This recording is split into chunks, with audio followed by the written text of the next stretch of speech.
The first time Daniel saw the woman by the creek, he thought she was part of the mist.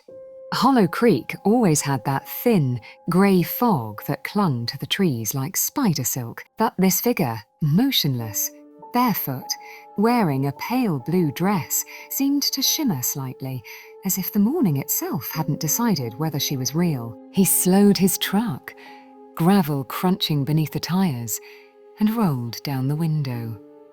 "You all right out there?" She didn't answer, didn't even look his way. She stood ankle deep in the water, staring downstream. Daniel hesitated. He was new here. He'd only been the caretaker of the Hollow Creek cabins for 2 weeks, ever since the divorce. He wasn't eager to talk to strangers, but something about the way she tilted her head, almost listening to something he couldn't hear, made his stomach twist. He parked and stepped out. "Miss," he called again. When he reached the creek bed, she was gone. Only a faint ripple moved across the water where she had been standing. That night, the rain came down hard. Daniel lit the wood stove in cabin 4, the one he'd been fixing up, and poured himself a drink. The wind pushed against the windows, whistling through the cracks. He tried not to think about the woman, but he couldn't. Not when he realized, halfway through his drink, that her footprints were still outside. He'd seen them before the rain, small, narrow, leading away from the creek. Yet when he'd gone to check, there had been no prints returning. The next morning, the tracks were still there, perfectly untouched, as if the downpour had skipped that patch of earth entirely. 3 days passed. Every night, Daniel dreamed of the creek, the cold water, the whisper of reeds, the shape of someone watching from the fog. By the 4th day, he'd convinced himself it was just stress, the divorce, the move, the loneliness. His mind was filling in shadows. Until the sheriff came. A heavy-set man named Earl Jenkins stepped out of his cruiser, tipping his hat. "Morning, you're the new caretaker, right? Daniel Harper." Daniel nodded. "Something wrong?" "Maybe," Jenkins said. "You see anyone hanging around these woods lately? Woman in her 20s, blonde hair, wearing a blue dress?" Daniel's heart stopped. The sheriff studied him. "Her name's Emily Wade. Local girl, been missing since last week. Her car was found by the trail near the creek." Daniel hesitated. "I might have seen someone, couple days ago, down by the water." "Yeah?" Jenkins leaned in. "You talked to her?" She didn't talk back, just disappeared into the fog. The sheriff frowned. That's the thing about Hollow Creek. Fog plays tricks. Folks say they've seen all kinds of things out there. You hear anything strange at night, you call me, all right?" Daniel promised he would, but he didn't, because that night he heard her humming. It was faint at first, like a lullaby coming from somewhere outside the cabin. He stepped out onto the porch, flashlight trembling in his hand. The song floated through the trees, soft and sorrowful.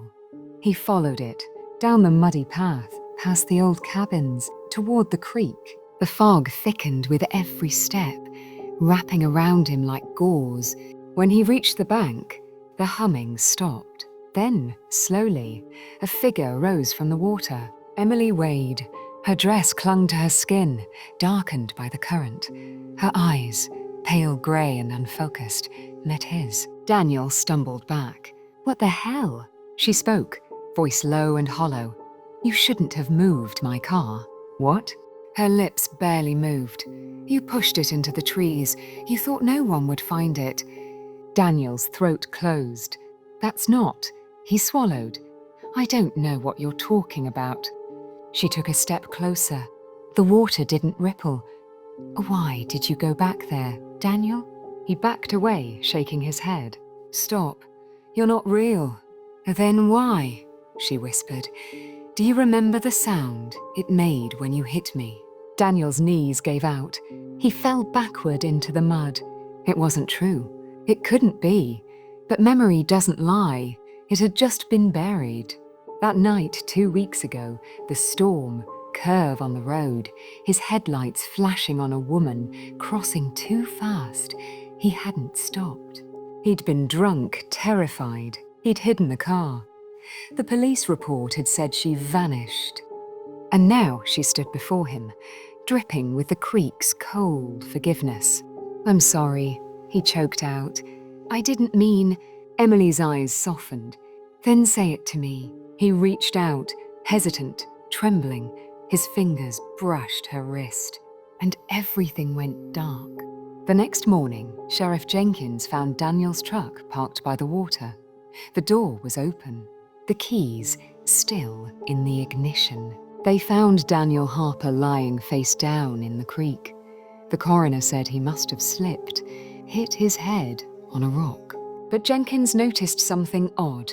The mud beside Daniel's body bore 2 sets of footprints, his own and another pair, smaller, bare. And when they lifted him onto the stretcher, a blue scrap of cloth was clenched in his hand.